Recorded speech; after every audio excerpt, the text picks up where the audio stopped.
Hey guys, you're early. Hey there. Didn't think I was that early, but I guess so. Hey, not only that, you're 2 out of the first 3. So look at your stuff real quick. All right. Thanks for the heads up. The advantage of coming early, you get sneak peeks.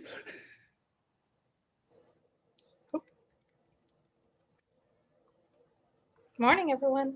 Good morning, Brooke.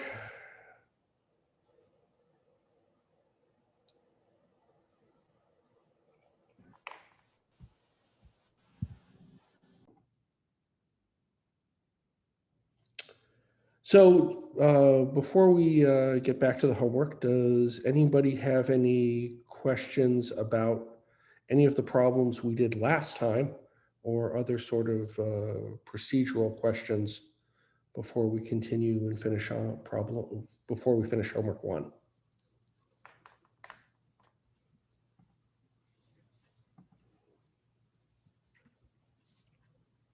Okay, so moving right along, if I'm correct, I think we finished on problem 5E last Tuesday, which brings us to problem 5F and a new student list order that begins with Jim doing problem 5F.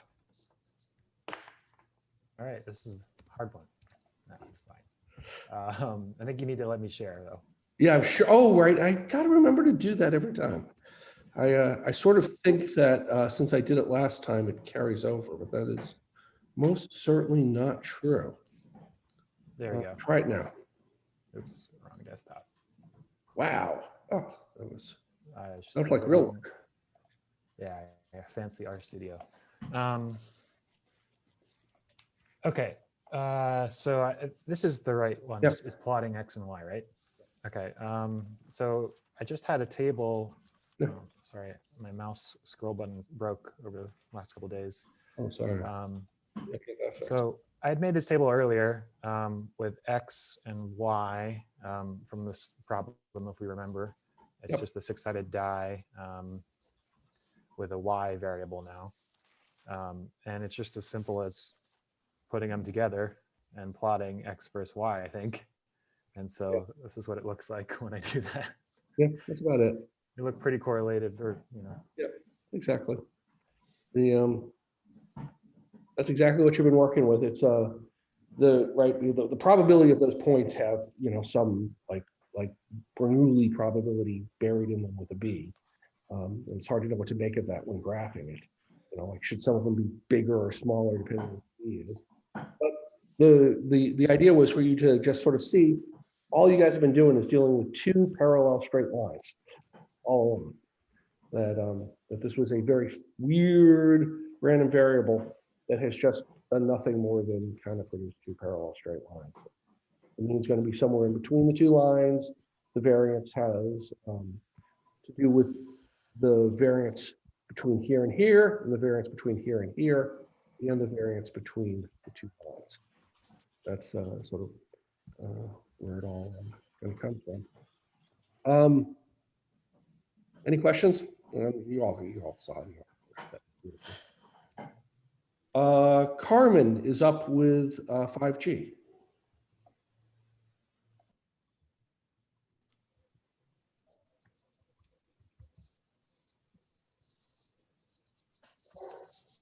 Okay, so not completely sure I did this correctly, but I used this equation and I think I had the wrong initial value for the covariance and the variance, but this is what I did. That is absolutely the correct. That is absolutely the correct formula. And were that the correct covariance and correct variance, this would be 100% correct. Does anyone remember what the covariance was between X and Y? 35 over 12, I believe. Yep. And does anyone remember what the variance was? 35 over 12. Yep. So the regression line between them was just a straight line, that has coefficient 1, as Y equals X. as the regression function. And, no, but that was absolutely how you do the problem. And just plug in the values you got for the covariance, plug in the values you got for the variance, which in this case was 35/12 both times. So that you got a straight line. Are there other questions? Up next is Kevin with problem 6.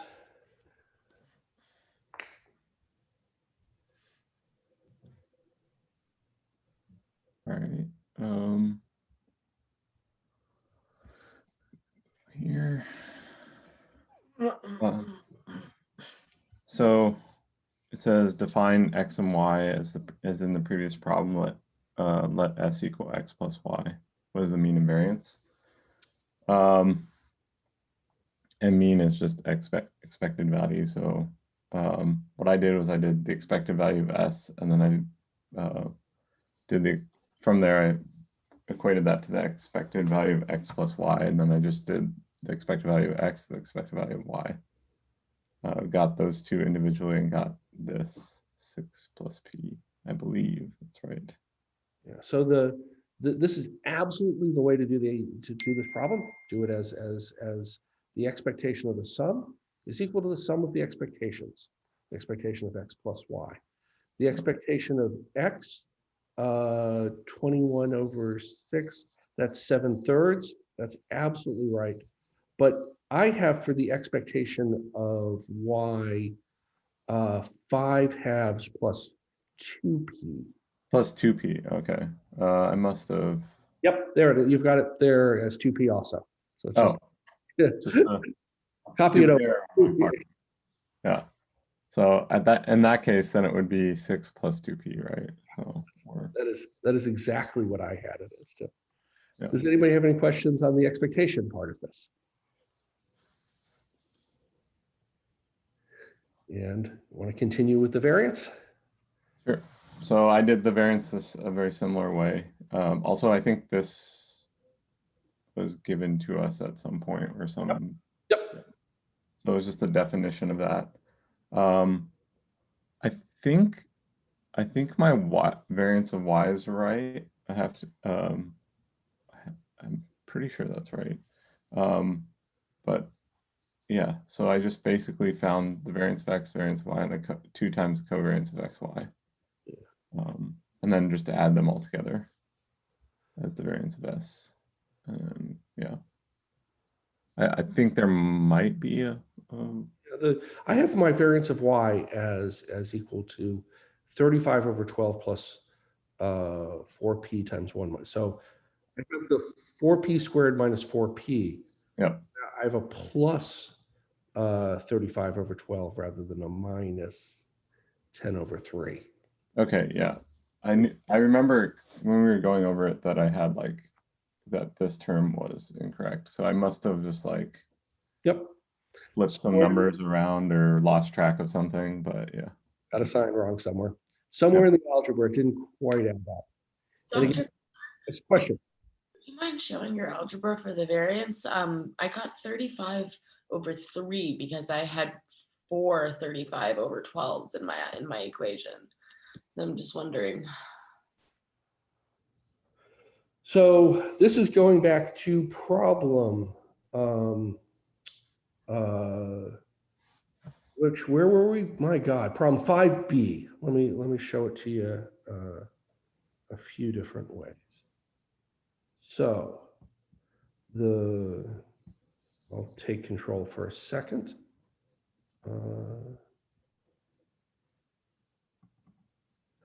So can you see my screen with a PDF on it right now? Yep. So here I've used the formula, the variance in y is equal to the expectation of y squared minus the expectation of y quantity squared to considerably simplify the algebra. To find the expectation of y squared, I started with 1/6, the probability of the die flip times 1 minus p, times all of those outcomes that had that probability, things squared. I had the other probability, 1/6 times p, plus all of those outcomes squared, which looks like 1/6, 1 minus p times, if you add those up, you get 55, or p times, if you add those things up, you get 139, which after a little bit of manipulation looks like 55 minus 55p plus 139p, which looks like 55 plus 84 p over 6. But we still have to subtract off the expectation of y squared, which is 2.5 plus 2p. I multiplied that thing out. I multiplied everything by 6. I did a little bit more elementary arithmetic, and then I ended up with 35 over 12 plus 4p minus 4p squared. When I did it as a conditional variance problem, you end up with the variance of y looks like the expectation of the variance in y given b, plus the variance of the expectation of y given b. The expectation of the variance of y given b was just 35 over 12, and I just worked through that and got the same value. The quickest way to see the answer, though, was this change of variables problem, where you set z equal to 2b minus 1. That's a new random variable, and you end up saying y equals x plus z, where z is 2b minus 1. So the variance of y is equal to the variance of x plus the variance of z plus twice the covariance. The variance of x was 35 over 12. The variance of 2b minus 1 is just the variance of 2b, which is 4 times the variance of b, and b is a Bernoulli random variable with variance p times 1 minus p.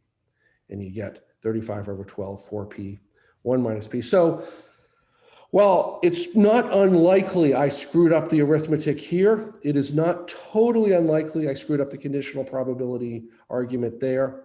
The change of variable I almost surely got right, but in any case, all three of them gave me the same answer. So I'm pretty sure the algebra is 35 over 12 plus 4p times 1 minus p. Would you mind if I shared my screen for a moment? No, please.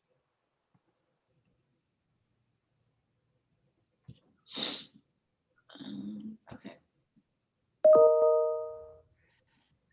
So I used this formula for variance.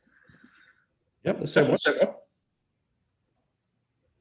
Oh, this is forget this term. But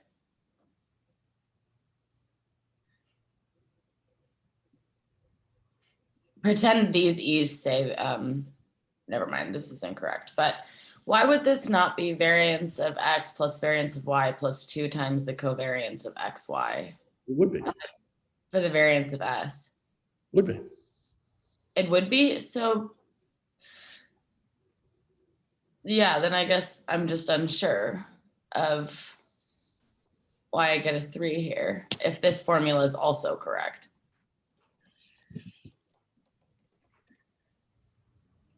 Let's see.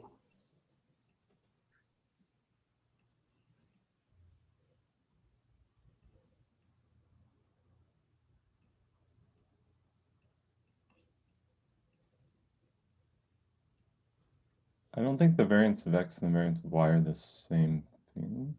They're not the same thing in your... Right? Yeah, why do you have 35 over 12 twice and then...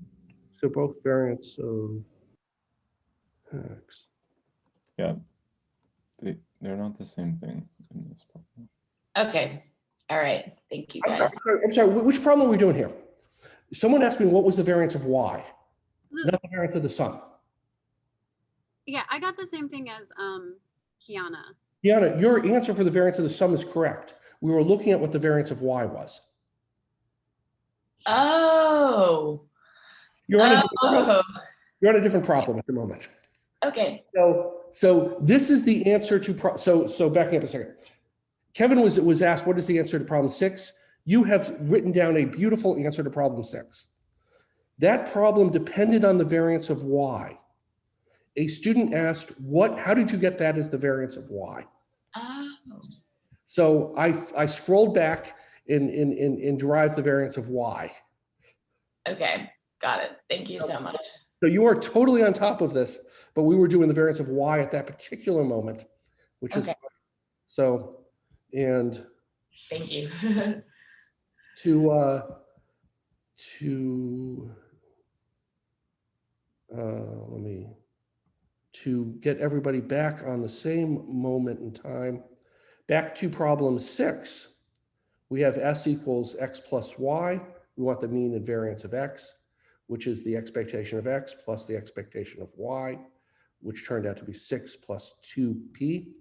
To get the variance of s, we get the variance of x plus y, which is variance of x plus variance of y plus 2 times the covariance in something that looks almost exactly as the numbers Kiana just displayed on screen. That's 35 over 12, 35 over 12 plus 4p1 minus p plus twice 35 over 12, which makes that come out as 35 over 3 plus 4p minus p. Everything you wrote was exactly correct. We were just being confused as to which problem we were doing there. So I'll One make sense thing to everyone. The one thing I've learned about this is like it's just all about keeping track of everything. You are totally right. This is the hardest. There is almost nothing to this homework other than definition, apply definition, definition, apply definition, over and over and over again, occasionally 1 or 2 little tricks. But the hardest part is making sure you've copied what you did above into where you are now, because the problems are very much dependent on one another. And when you're doing a little algebra, making sure your signs are right and you've gotten your squares correct and that kind of nonsense. But that is literally, sort of 7th grade stuff. There's no deep ideas in most of this. Questions about this?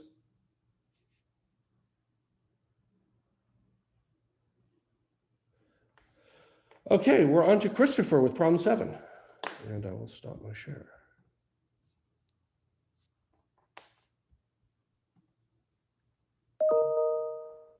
Oops. Oh, sorry. I'm in the wrong spot here. Okay, so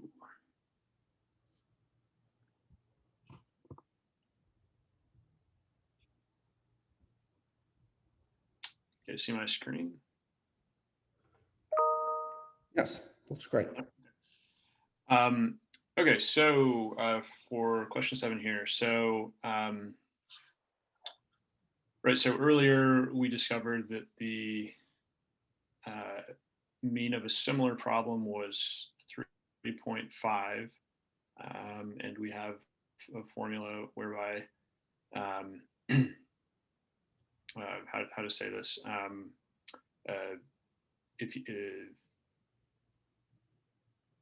the product of a mean and another number is essentially the mean times that number. Is that the way? Did I say that right? I would say it as that a random variable multiplied by a number, a scalar. The mean of that random variable multiplied by a scalar is equal to the scalar times the mean of the random variable. Right. So we do that here, and we find that the answer is 350. And then so similarly, a random variable times a scalar is essentially the variance of, sorry, for a random variable times a scalar, the variance equals the product of that scalar squared times the variance. Does that make sense? Did I say that right? I think so. We're there. Okay, so with that, we do that, it ends up being 2,916. Tell me what 100 squared is. 100 times 100. Yeah. So we Got it. Sorry. No worries. You're up to being able to multiply 100 by itself. That was perfect. Do we have any questions about this? And So sorry, go ahead. I was just going to say that the variance seems crazy high to me, but I don't know, maybe I'm just not thinking about it the right way. So the variance, so the way to think about the variance is, right, it's the difference between every value in the mean quantity squared. So if you put a scalar in front of both of those numbers, when you square it, it just comes out as that number squared. And because the variance is a squared difference, like the distance to the mean is the distance it was before squared, like it's just that is the second moment. So everything ought to be like it was before, only squared bigger. The first moment, like it was before, only linear shift, and the third moment will be like it was before, only cubed, and so forth. So if I try to think about intuitively, like what that means as far as like, dispersion is just way much greater when you multiply by a scalar. Or the other way to think about it is the standard deviation is affected the same way the mean is. But the variance, which is the standard deviation squared, is now much bigger, say. It's a number bigger than 1. But the right thing to think about is the standard deviation and the mean are on sort of the same scale. So if you take the random variable and move it to another scale, the standard deviation by a linear transformation, the standard deviation and the mean will still sort of look like they're on the same scale, but the variance will look quite different. Cool, thanks. Other questions about the intuition here? And this is one of those things you will, unless you're very, very good, you're going to get wrong the rest of your life. Like every now and then, you're going to forget that when you've made a transformation, you've squared the variance, not made a linear transformation. Not that you won't know it, but it's the sort of mistake, if you are like me, you will make over and over and over again until you just get sick of making that mistake and stop making it. But it's just so very natural to pull the constant out as a constant rather than as a square, and it'll become second nature eventually to you. But until that happens, don't feel bad about having made that mistake. Every one of us will make it at some point, and sometimes over and over again over our careers, but hopefully not in print. So I have kind of a question about like interpreting or applying this kind of idea around scalars. So like, when we're thinking about it with the 6-sided die and we're rolling it, and we have those values, it seems like the variance kind of sits on the same scale, even though there is a squaring that is happening, but they look really similar. And like, it kind of makes sense because you're like, oh, okay, like if it's going this way or this way, then the range, like I could make some reasonable assumptions about like where my value is going to lie. But this one just seems like you would have some impossibility of knowing what the value would be. So, because you have your mean being at 350, but then your value could be. Absolutely. I mean, I would rather put the other way, the squared value could be very huge. Because there is, the thing to have in your mind is there's an enormous difference between the square of 600 and the square of 100. It's like 36-fold different. Oh, good Lord, my stupid phone, sorry. Just be quiet. Things, 600 squared is a much bigger number than 100 squared. It's 36 times bigger. So in a way, it's kind of like we're thinking like it's the same die, but with different values. I would just think overthinking it. It's not really the same die, I guess, but it is the same die. I just think about it as the scale is an arbitrary property, and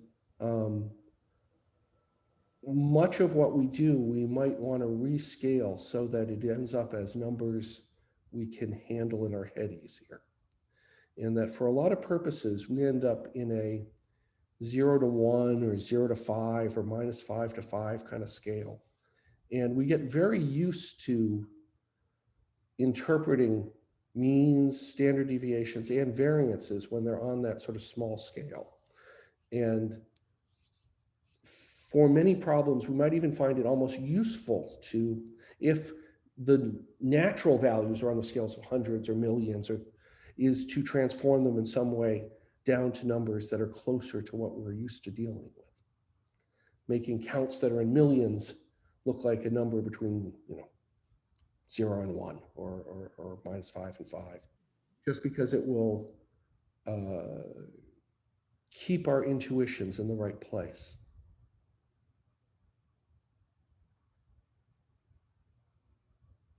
Other questions?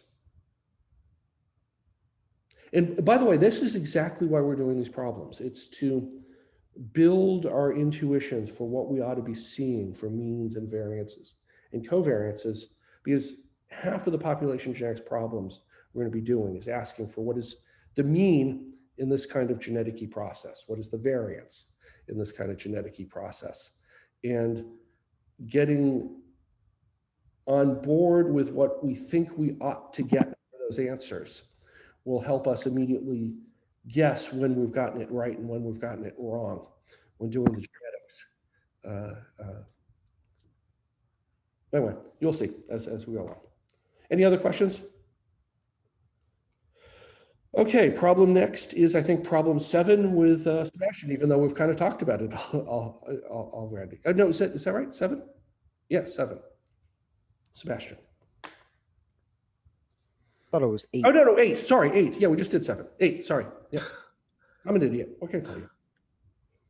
I think I got it wrong again. Well, because I made the same mistake. I multiplied the expected values for each one of the variables instead of adding them. So from there on, it went wrong. So. All right, we'll come back to, okay. That's great. Yeah. So you should definitely be adding expected values. Would someone like to demonstrate this problem with the expected values added? Sorry about that. No worries, man. But you at least understand how you've gotten it, where it went wrong for you. Yeah, of course. I have a long list from this homework. Great. Does anybody got do we have a volunteer who'd like to show off?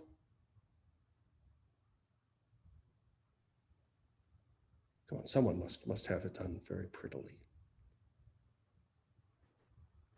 This, Mine's kind of basic. If you're happy to share it, though. Sure. I don't know if you do the notation right, but. Well, we'll have a look at it and then we can comment on it.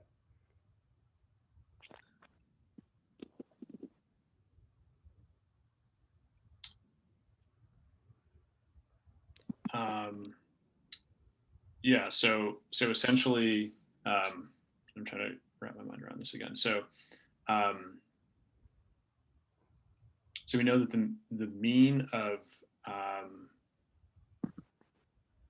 multiple Bernoulli random variables is essentially just the probability of those added together. Yeah. Sorry, the expectancy of those added together. That is P, and if there are 2n variables, then it's essentially 2n times E. That is absolutely correct. And then for the variance, I guess similarly to the last problem, we know that the variance of a list of multiple random variables is essentially the number of those variables squared. I think I got that from a formula. That is close. Let's let me show you where it's the right idea, but let me share my screen. So you all can see the problem. So the expectation of S is exactly as you said it. The S is the sum of 2n Bernoulli random variables. The expectation of a sum is just equal to all the individual expectations. All those individual expectations is P, and 2n of them, so you got 2nP. The variance of a sum, though, is the variance of the first one plus the variance of the second one all the way out, but all the covariance terms. So we have, if we could have actually done this in a whole bunch of steps where I took the variance of x1 plus the sum of all things, and you would have gotten the variance of x1 plus the variance of that sum plus twice the covariance of x1 and that sum. And then I could have peeled off an x2 and then peeled off an x3. And in the end, what you get is a variance of x1 plus x2 all the way out to xn. But you also get all these doubled covariances. We get the covariance of x1 with x2, x1 with x3, x2 with x3, x3 with x4, all the way out to x2n minus 1 with x2n. But these are all independent. So you get the variance of x1 plus. So what you wrote was, your answer was 100% correct. But in order to have gotten that, you had to use the fact that all these covariances weren't there, or zero.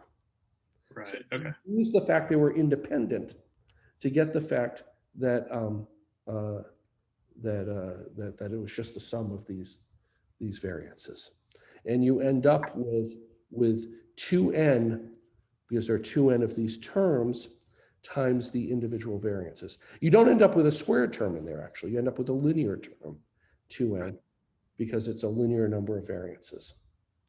If there had been a similar amount of covariance between each of those terms, you could have easily ended up with 2n squared.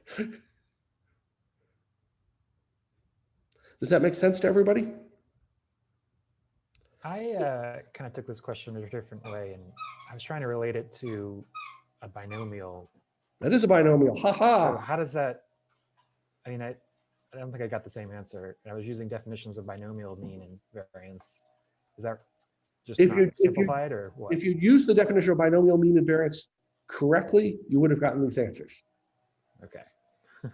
The, just a harder way to do it, I guess. Yeah, this is no. This is just establishing that the mean and variance of a binomial is the number of trials times yeah. It's just establishing that. That is the mean and variance of a binomial random variable with a p probability of success in 2n trials. And that's all. And you could very well say this is binomial. Look it up. And if you look up a binomial, it's the number of trials times p, and the number of trials times p times 1 minus p.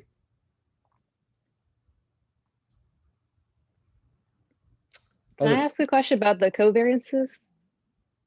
Yes, absolutely. Please do. Okay, so I think you sort of mentioned this a minute ago, but the way I went about it is just by splitting it up to the, x1 and then x2 plus x3, blah, blah, blah. So what I end up with is having a covariance of like x1 and then a big sum and covariance of and so forth. And then I was like, okay, but sums are probably independent, so that's why they're 0. So how come you don't have those sums in yours? I have so show me what you have. I'm sorry. I'm so sure I followed you. Right. Yeah, that would make more sense. If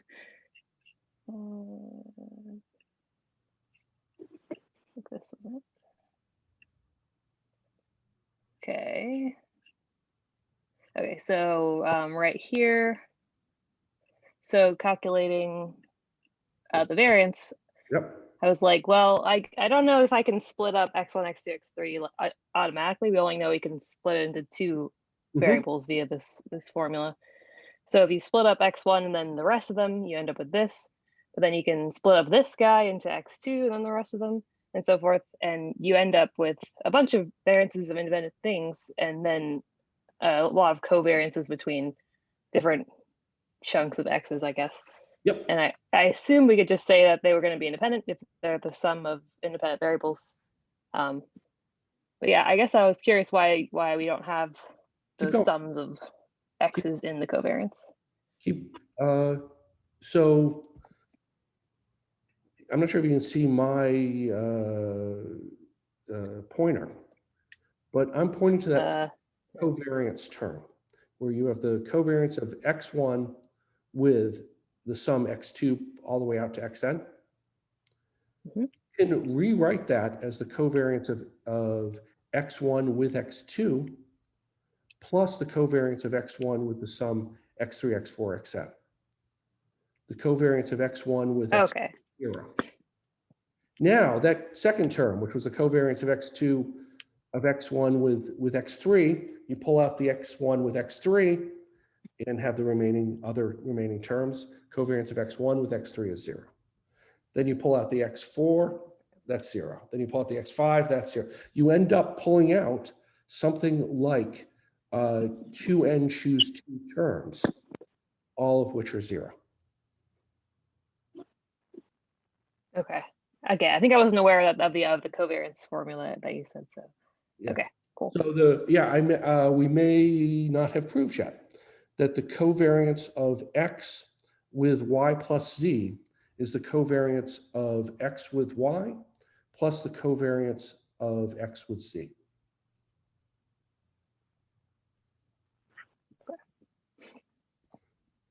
I may not have proven that. That might be something to add as a statement or a little proof somewhere. Okay, other questions? And these kind of, this chaining of covariances will be your life when you get to homework 9. That is the only result practically that you need to derive all the key answers in quantitative genetics. But by God, will you be doing expansions on covariances like that? It'll be, well, you'll get used to it by then. Other questions? All right, how about Young San for problem 9?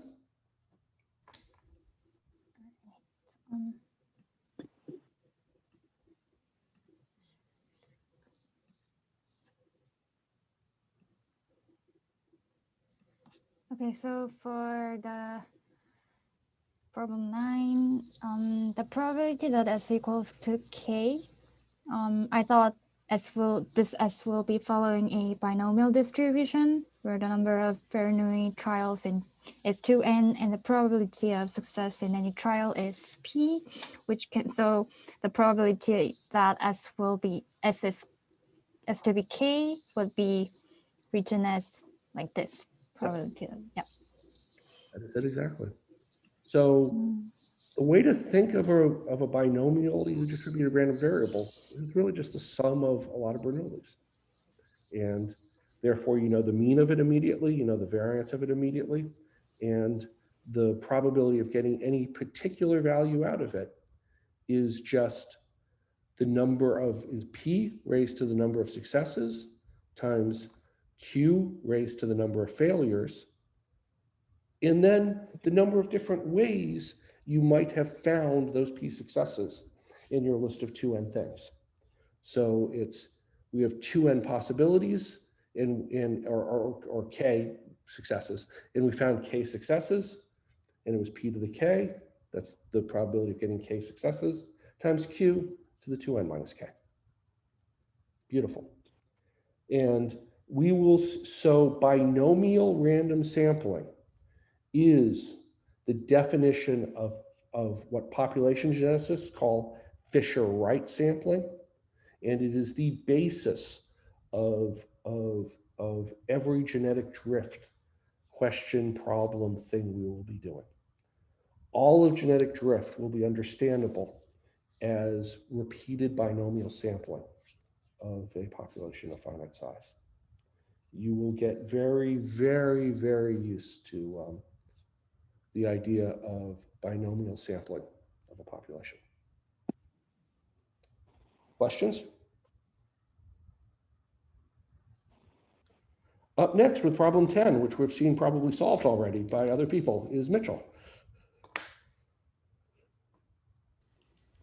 I didn't write that down for my homework.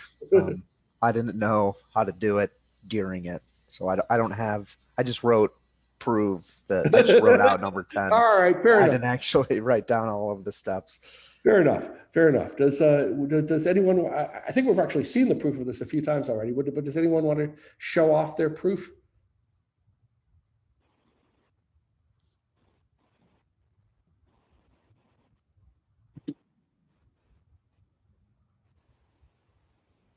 All right. Hearing no takers, I'll just do it for you real quick. Where are we? Sorry. So share screen again.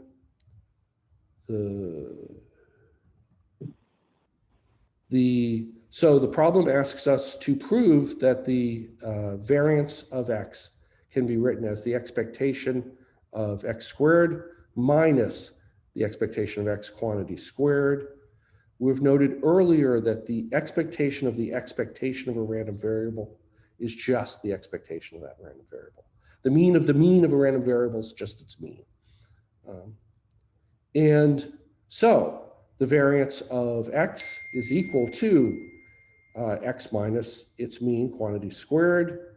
We then multiply this out and get x squared minus 2x expectation of x plus expectation of x quantity squared, all within the expectation sign.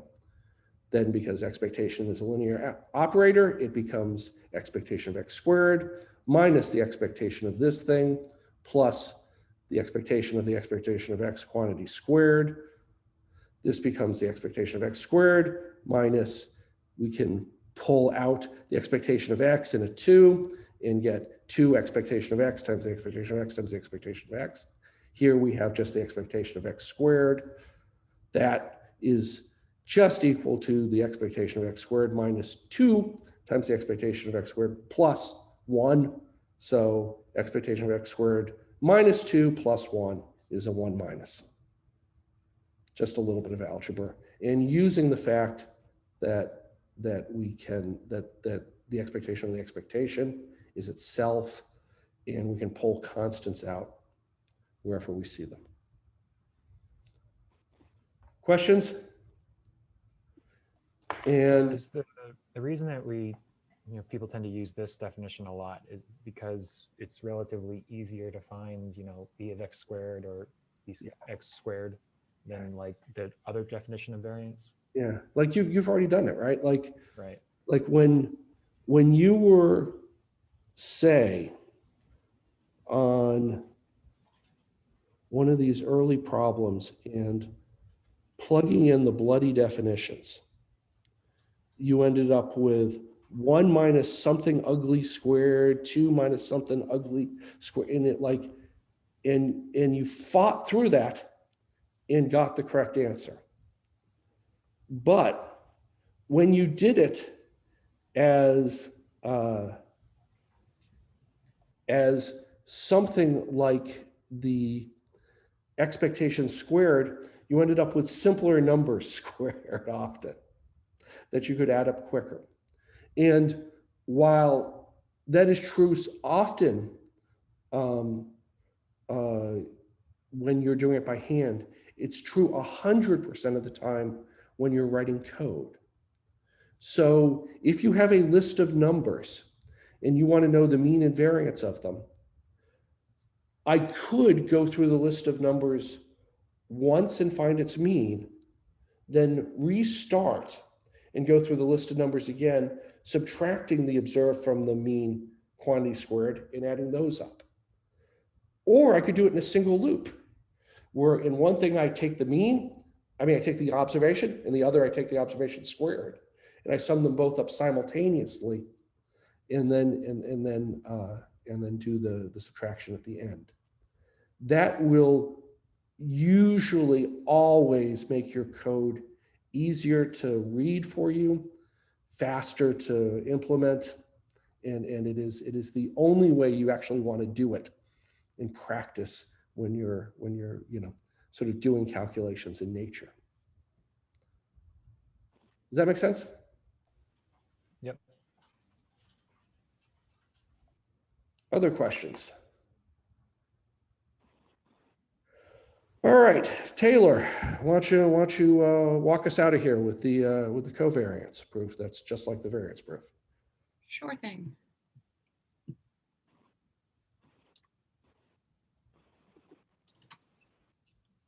Okay, so problem 11, we're asked to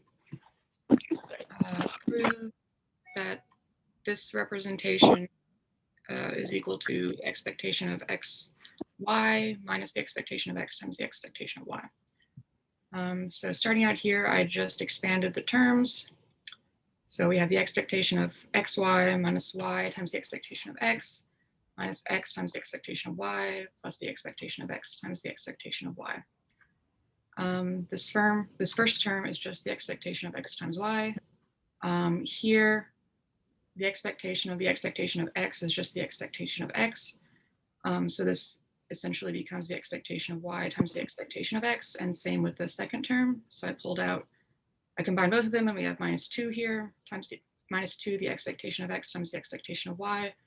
And again, taking the expectation of this last term just keeps it the same. And so we're left with -2 times the expectation of x times the expectation of y plus 1 of that term. So we just get this final value here. Perfect. There we go. That concludes homework 1. Does anybody have any more questions about homework 1? Just kind of I think this is just a repeat of things that have already been said, but just for clarity. So we can consider the notation of expectation as its own kind of scalar, so that Yes, that once you've taken that expectation of a random variable, that result is a scalar. yeah, I'm just trying to make sure I understand it because what I've been doing is I've been expanding everything out into the other definition, and it's clearly causing problems, but I just wanted to make sure I had it right. Yep, the way to think about it again is the expectation is a sum. It's a sum of a probability times a value. And once you're finished doing that, you've ended up with a number. And so it is a number. It's a scalar. I have a random question about that. Does that hold if we're doing kind of like Bayesian scenarios, where if we assume that the expectation of a random variable is a random variable? Yeah. So often, so in some cases, you will your random variable will be a function of another random variable. So as we've seen in some of these problems that we did here, that the random variable y is in fact a function of 2 random variables x and z. If you take its expectation with respect to x, it is still a random variable with respect to z. In order to make it a scalar, you'd have to take its expectation with respect to all of the other random variables in which it's dependent. I gotcha. Thank you. Otherwise, you've ended up with a marginal probability. If that makes, you know what that means, of course you do, yes. So if you integrate over one of its components, you end up with some kind of marginal. If you integrate over all of its components, you end up with a scalar. Cool, thank you.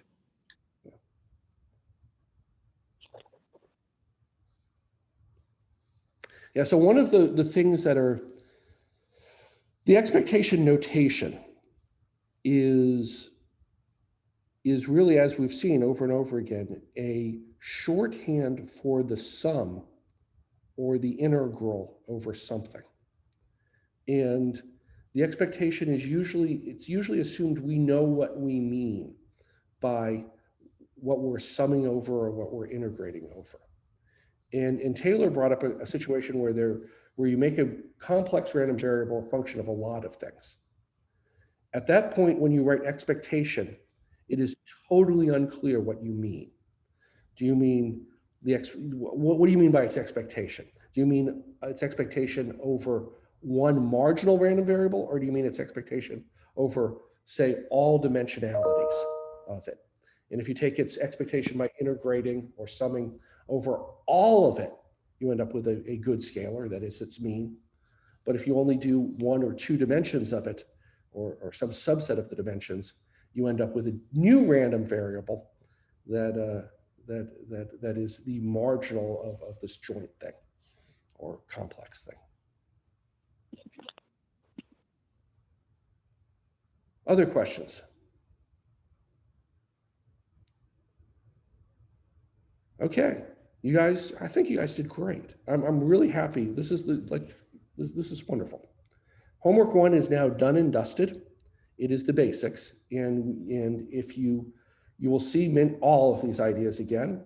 And if you struggle with them, you may come back and want to look at Homework 1 and make sure you've got these ideas right down. But now that we're done with Homework 1, it's time to start population genetics. It's time to start Hardy-Weinberg equilibrium. And Homework 2 is Hardy-Weinberg equilibrium begun. Has anyone looked at Homework 2? Are there any questions about it from it? I have a broad question just in thinking about the alleles. And because as I was reading,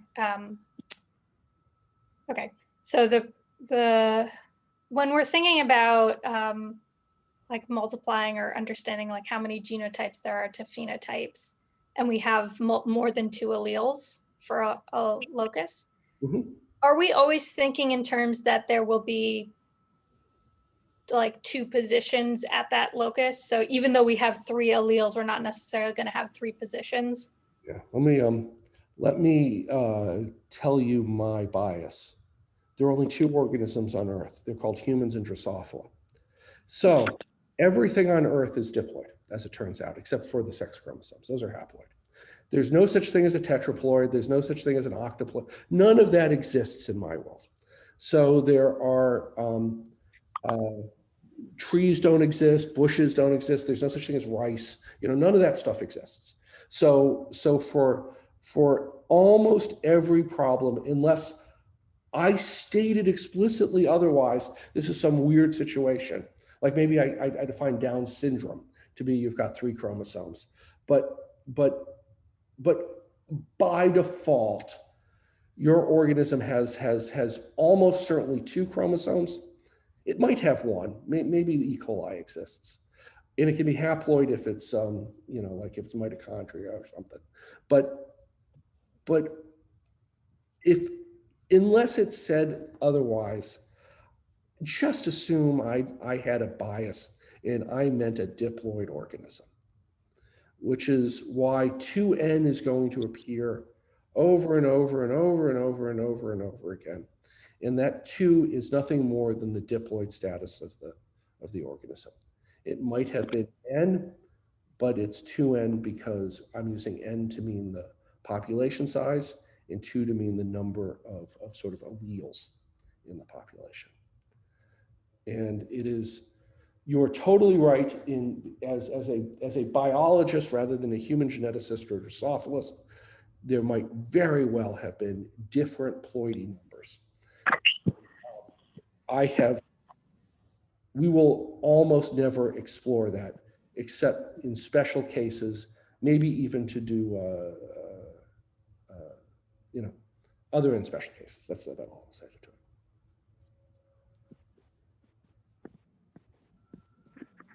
Other questions?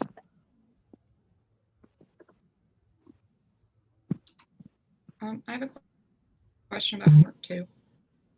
Yeah, go ahead. All right. Let me find the problem number. Oh, it's about what value of f maximizes the frequency of, or excuse me, finding the range of f. Can we write that as like kind of a conditional statement based on values of p or q, or is it supposed to just be a flat range, or is it supposed to depend on whether p is like less than 0.5 or greater than 0.5? You've done the problem correctly. Your solution will involve, when you've fully solved it, you expect your solution to be bounded by a constant on one end and a function of p and q on the other. And which and you in fact have two options, one of which is correct when P is bigger than a half and the other is correct when P is less than a half. Okay, cool. Thank you. So what you asked sounds like you've done the problem perfectly to me. So the Sorry, I was just wondering because I get a function of P that does not, it's just a parabola. Sorry if I wasn't supposed to say that, but what do you mean by the maxima will depend on the value? Oh, it's just a function of P. Is that all you're saying? I was just confused by the 1/2 or the. well, Okay. All right.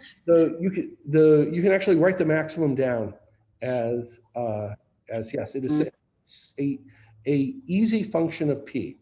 Okay. But what that maximum is, the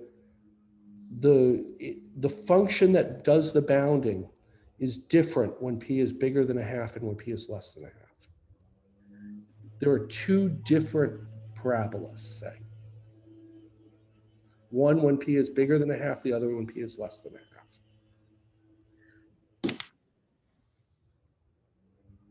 I guess I'll take that hint and I'll let it marinate. Yeah.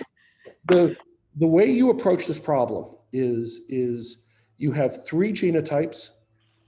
The genotype for the one homozygote, the heterozygote, and the other homozygote. And you know the genotype frequencies are bound between 0 and 1. So each of the three genotype frequencies creates two potential bounds on F. And so 3 genotypes, 2 potential bounds, you have 6 total potential bounds. And it turns out that on one end, there is a constant that is always the lowest bound. But at the other end, the bound is a function of P. And that function differs whether P is bigger than a half or less than a half. So my suspicion is you've only gone through some of the cases and there is a better lower bound for P in some of them than you have found. Thanks. Or better lower bound for F.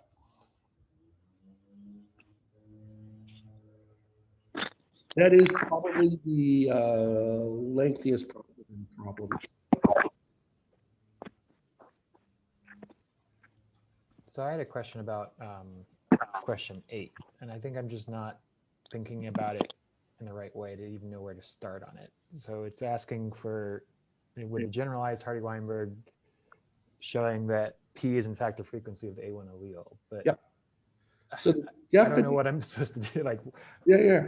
So the definition of the frequency of an allele is the frequency of homozygotes with that allele plus half the frequency of all heterozygotes with that allele. Okay. So I would like you to show me that the frequency of homozygotes with A1 plus half the frequency of heterozygotes with A1 is equal to P. When the frequency of homozygotes is that funny formula with P's and F's in it, and the frequency of heterozygotes is that other funny formula with P's and F's in it, that you can add the frequency of homozygotes plus half the frequency of heterozygotes and work out and get P. Got it. Okay, that makes more sense.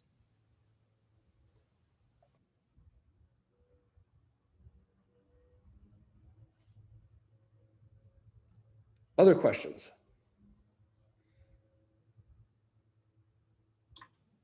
For problem number 12, are we assuming P is the frequency of the G allele or the A allele, or does it either one?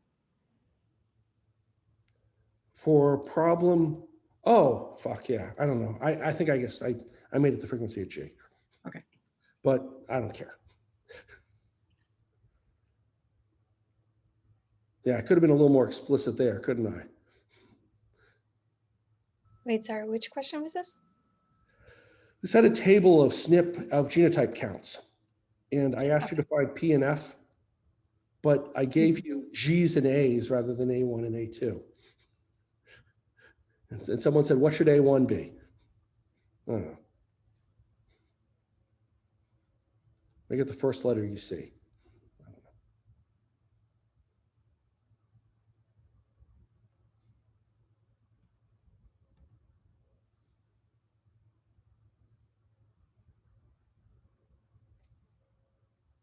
So for many of these generalized Hardy-Weinberg problems, I'm going to give you a hint right now.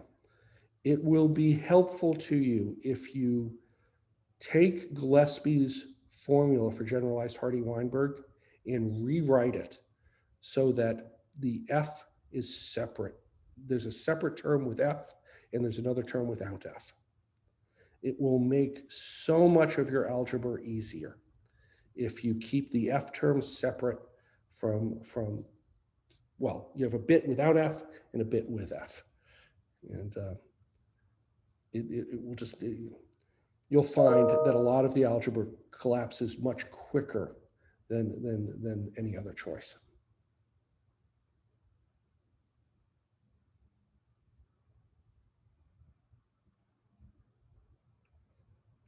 Other questions?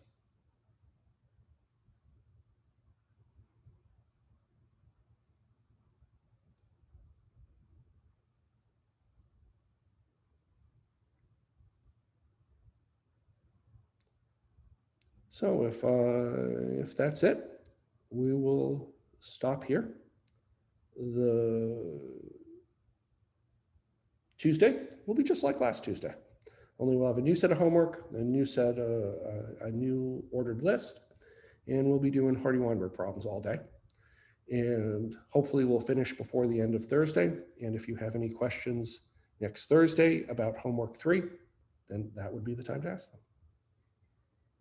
And also, if you, I don't have an office right now. I mean, I'm not in my office because of the COVID nonsense.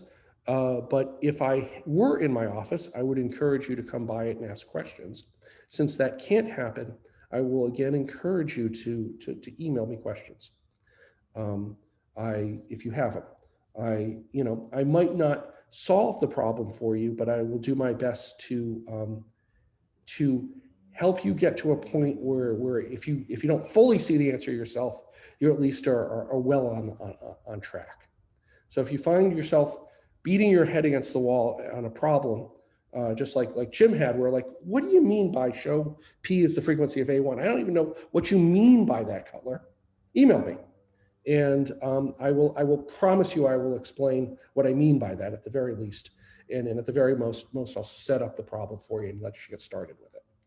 And now I do want you to struggle a little bit, but don't struggle to the point of tears or the point of exasperation.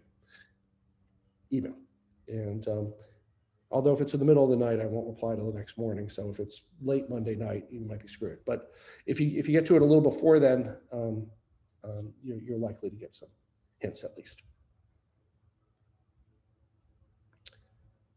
We all set? Yep. Kind of maybe this is asking too much.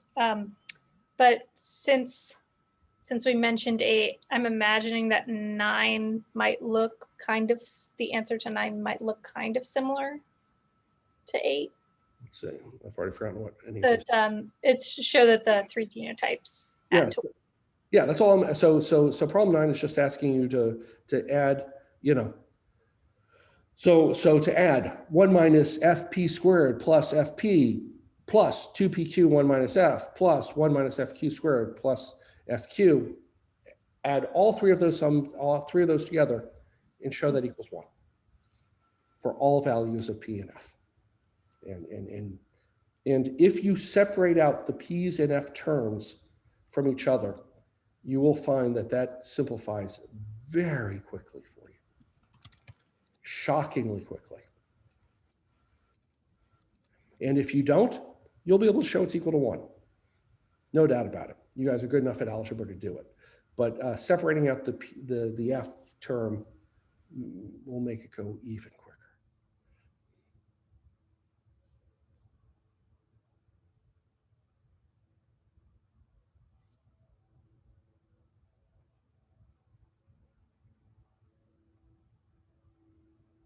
Other questions? I guess I just had a question about the Homework 1 solutions. Just out of curiosity, do you post those after? Yeah, so it's totally fine. I'm not asking you to. Yeah, it might be helpful. Yeah, so let me tell you, I have in the past posted solutions to homework sets, and the problem that happens is those solutions end up passed down through the generations. And like literally solutions I hadn't given out except at another institution years earlier, I had seen come back to me, like 7, 8 years later. And that's not a bad thing. It's just the reason it's trouble is then what happens in 3 generations later when that solution is common. Too high a fraction of the students don't do the homework because they're they get busy, they think they'll catch up and they don't do it yet, they just hand in the old solutions. And then when the exam comes, they've still not had time to catch up. And it creates sometimes problems. So I don't want to. But that said, we are posting this video. And I believe, or at least our goal is every problem we've done has been correctly demonstrated in the video at some point, sometimes by me, most of the time by one of you guys. I think we have managed to catch every, sort of typo and exactness and correct it in the video. So, so hopefully this video, if you go through it again, will have the correct solutions in them for you. But if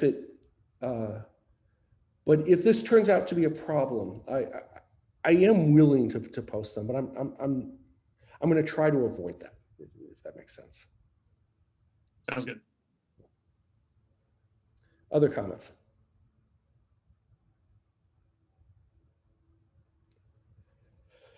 Okay, that's it for today. See you guys Tuesday, and email me sometime before Monday night if you want some hints or help. See you Tuesday.